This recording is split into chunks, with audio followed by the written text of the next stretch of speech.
Audio clip number 24، اس میں آپ قرآن پاک کی سورہ بقرہ کی آیت نمبر 67 سے لے کر 70 تک آیتیں، اس کی تلاوت، ترجمہ اور تفسیر صراط الجنان سنیں گے۔ بسم اللہ الرحمن الرحیم۔ ترجمہ: اللہ کے نام سے شروع جو نہایت مہربان رحمت والا ہے۔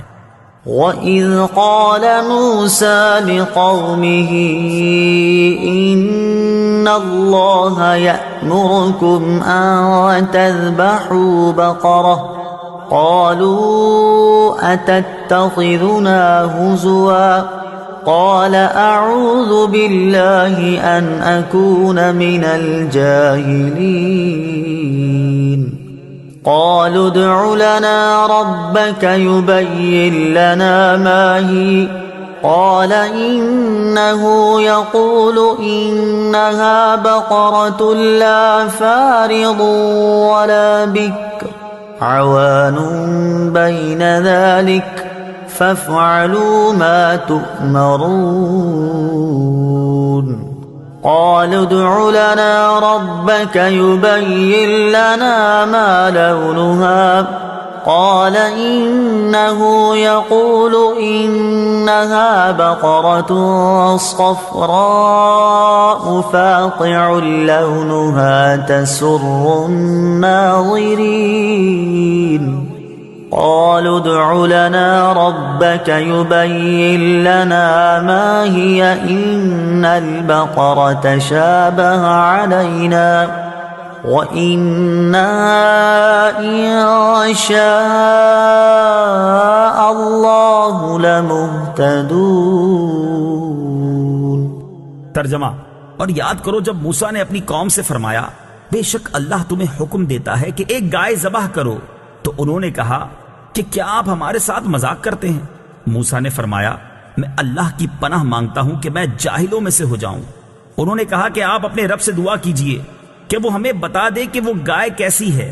فرمایا اللہ فرماتا ہے کہ وہ ایک ایسی گائے ہے جو نہ تو بوڑھی ہے اور نہ بالکل کم عمر، بلکہ ان دونوں کے درمیان ہو، تو وہ کرو جس کا تمہیں حکم دیا جا رہا ہے۔ انہوں نے کہا آپ اپنے رب سے دعا کیجئے کہ وہ ہمیں بتا دے اس گائے کا رنگ کیا ہے۔ فرمایا کہ اللہ فرماتا ہے کہ وہ پیلے رنگ کی گائے ہے جس کا رنگ بہت گہرا ہے، وہ گائے دیکھنے والوں کو خوشی دیتی ہے۔ انہوں نے کہا آپ اپنے رب سے دعا کیجئے کہ ہمارے لیے واضح طور پر بیان کر دے کہ وہ گائے کیسی ہے، کیونکہ بے شک گائے ہم پر مشتبہ ہو گئی ہے، اور اگر اللہ چاہے گا تو یقیناً ہم راہ پا لیں گے۔ وَإِذْ قَالَ مُوسَىٰ، اور جب موسیٰ نے فرمایا، تفسیر صراط الجنان میں ہے۔ ان آیات میں یہودیوں کو جو واقعہ یاد دلایا جا رہا ہے اس کا خلاصہ یہ ہے کہ بنی اسرائیل میں ایک مالدار شخص عامیل کو اس کے عزیز نے خفیہ طور پر قتل کر کے دوسرے محلے میں ڈال دیا تاکہ اس کی میراث بھی لے اور خون بہا بھی، اور پھر دعویٰ کر دیا کہ مجھے خون بہا دلوایا جائے۔ قاتل کا پتہ نہ چلتا تھا۔ وہاں کے لوگوں نے حضرت موسیٰ علیہ السلام سے درخواست کی کہ آپ دعا فرمائیں کہ اللہ تعالی حقیقت حال ظاہر فرمائے۔ اس پر حکم ہوا کہ ایک گائے ذبح کر کے اس کا کوئی حصہ مقتول کو ماریں، وہ زندہ ہو کر قاتل کے بارے میں بتا دے گا۔ لوگوں نے حیرانی سے کہا کہ آپ علیہ السلام ہم سے مذاق کر رہے ہیں، کیونکہ مقتول کا حال معلوم ہونے اور گائے کے ذبح کرنے میں کوئی مناسبت معلوم نہیں ہوتی۔ اس پر حضرت موسیٰ علیہ السلام نے جواب دیا میں اس بات سے اللہ تعالیٰ کی پناہ مانگتا ہوں کہ میں مذاق کر کے جاہلوں میں سے ہو جاؤں۔ جب بنی اسرائیل نے سمجھ لیا کہ گائے کا ذبح کرنا مذاق نہیں بلکہ باقاعدہ حکم ہے، تو انہوں نے حضرت موسیٰ علیہ السلام سے اس کے اوصاف دریافت کیے، اور بار بار سوال کر کے وہ لوگ قیدیں بڑھاتے گئے، اور بالآخر یہ حکم ہوا کہ ایسی گائے ذبح کرو جو نہ بوڑھی ہو اور نہ بہت کم عمر بلکہ درمیانی عمر کی ہو، بدن پر کوئی داغ نہ ہو، ایک ہی رنگ کی ہو، رنگ آنکھوں کو بھانے والا ہو، اس گائے نے کبھی کھیتی باڑی کی ہو نہ کبھی کھیتی کو پانی دیا ہو۔ آخری سوال میں انہوں نے کہا کہ اب ہم انشاءاللہ عز و جل راہ پا لیں گے۔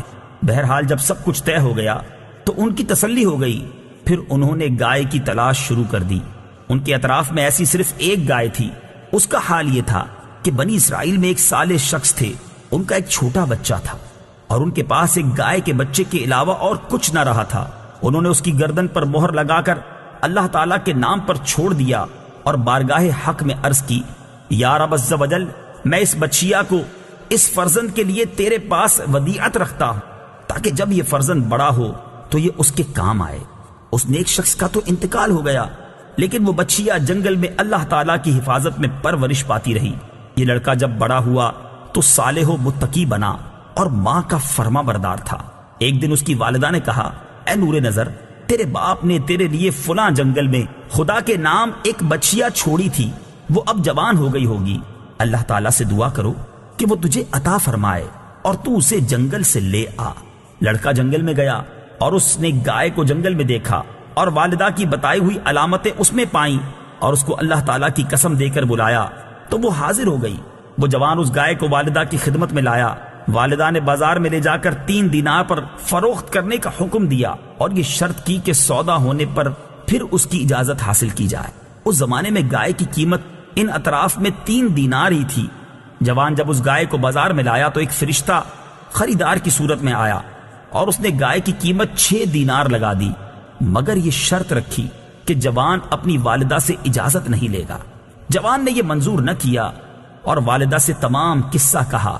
اس کی والدہ نے 6 دینار قیمت منظور کرنے کی تو اجازت دی، مگر بیچنے میں پھر دوبارہ اپنی مرضی دریافت کرنے کی شرط لگا دی۔ جوان پھر بازار میں آیا۔ اس مرتبہ فرشتے نے 12 دینار قیمت لگائی اور کہا کہ والدہ کی اجازت پر موقوف نہ رکھو۔ جوان نے نہ مانا اور والدہ کو اطلاع دی۔ وہ صاحب فراست عورت سمجھ گئی کہ یہ خریدار نہیں کوئی فرشتہ ہے جو آزمائش کے لیے آتا ہے۔ بیٹے سے کہا کہ اب کی مرتبہ اس خریدار سے کہنا کہ آپ ہمیں اس گائے کے فروخت کرنے کا حکم دیتے ہیں یا نہیں۔ لڑکے نے یہی کہا تو فرشتے نے جواب دیا کہ ابھی اس کو روکے رہو، جب بنی اسرائیل خریدنے آئیں تو اس کی قیمت یہ مقرر کرنا کہ اس کی کھال میں سونا بھر دیا جائے۔ جوان گائے کو گھر لایا اور جب بنی اسرائیل جستجو کرتے ہوئے اس کے مکان پر پہنچے تو یہی قیمت طے کی اور حضرت موسیٰ علیہ السلام کی ضمانت پر وہ گائے بنی اسرائیل کے سپرد کی۔